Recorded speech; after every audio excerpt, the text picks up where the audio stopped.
All right, let's talk about overthinking. That endless loop of thoughts that just won't quit. But what if I told you it's not actually a flaw? Today, we're going to look at overthinking in a totally new way, as your mind's well-intentioned, but yeah, maybe slightly clumsy personal bodyguard. I mean, have you ever felt that? Where your brain just grabs onto one single thought, one little worry or a memory, and just plays it over and over and over again. It's kind of like a song you can't get out of your head, right? Except it's a thought, and honestly, it can be absolutely draining. This is the perfect way to describe it. It's like every tab is a different worry. What did I say in that meeting? What if I mess up that project? What about that awkward text? They're all running at the same time, totally hogging your mental RAM and making it pretty much impossible to focus on anything else. So, when we get caught in that loop, what's our first move?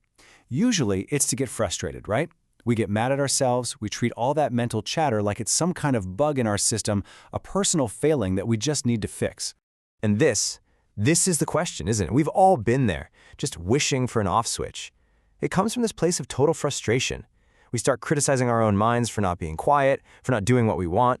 We see overthinking as this enemy that we have to fight. But what if we've been looking at this whole thing completely wrong? So, let's try something. Let's completely reframe this experience. We're going to stop looking at it as a problem we have to solve and start seeing it as a protective mechanism, one that we just need to understand a little better. No, really, just think about that for a second. What if that endless mental spinning isn't your brain malfunctioning?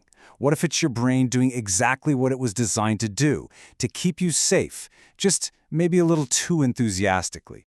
And this slide lays out that shift perfectly. On one side, you have the old way of thinking. It's an annoying habit, a glitch, something we've got to get rid of. But on the other side is the reframe. It's a protection mechanism, maybe an outdated survival instinct. And the key, it's something to be understood, not eliminated. That's the whole game changer right there. And this really gets to the heart of it. Your brain isn't trying to drive you crazy, it's trying to protect you. It's putting up its shields to guard you from what it sees as threats, things like failure, rejection, embarrassment, or disappointment. Now, the methods might be a little unhelpful, but the intention behind them is purely protective. So, if this is our misguided bodyguard at work, what does that actually look like in our day-to-day lives? Well, let's look at the evidence. We're going to dive into 6 super common signs of overthinking and look at each one through this new protective lens. Okay, first up, replaying conversations. Oh man, we've all done this. You're lying in bed at 2 a.m., replaying something you said at dinner, just picking it apart. Your brain isn't trying to torture you, it's acting like a security guard reviewing the footage, looking for any little slip-up so you don't risk getting kicked out of the tribe. It's a deep primal defense against being rejected. All right, sign number 2 is a classic, analysis paralysis. This one. You need to pick a new laptop, so you spend 3 weeks reading every review online and still don't buy one. That's your mind's protective strategy. It figures, hey, if you never actually make a choice, you can never make the wrong choice. You literally can't fail if you never even start. Number 3 is a big one for overthinkers. We're talking about catastrophizing. This is when a tiny little worry suddenly snowballs into a full-blown disaster in your head.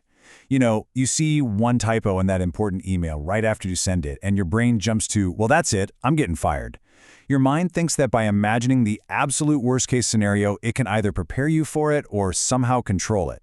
It's really just a desperate attempt to handle the unknown. Okay, the 4th sign can be a little more subtle. It's discounting the positive. So, someone gives you a genuine compliment on your work, and what's your first thought? Oh, they're just being nice. Your mind's logic here is, if you never fully accept the good thing, if you never let it in, it won't hurt as much if it goes away. It's a shield against the sting of future disappointment.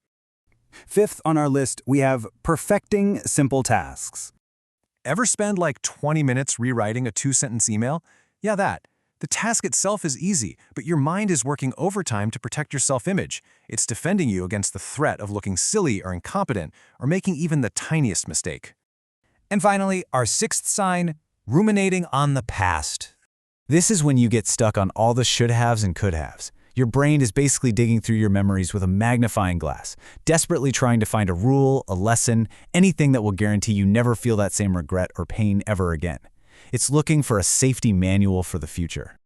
So, okay, we've looked at the evidence. We can see how all these thought patterns, which feel so random and counterproductive, are actually coming from a place of wanting to keep us safe. So what now? What does this all mean, and what's the big takeaway? Well, here it is. Your mind isn't broken. It's not your enemy. It's actually trying to help. So the goal isn't to just shut it up. The goal is to understand why it's so loud. This means we have to shift from being a harsh critic of our own minds to being more of a curious observer. So instead of shouting, "Why can't I stop thinking?" you can gently ask, "Hey, I see you're working really hard right now. What are you trying to protect me from?"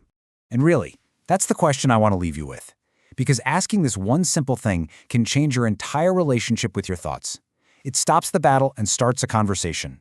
It's the first step from feeling like a prisoner of your own mind to becoming a partner with your own powerful protective instincts.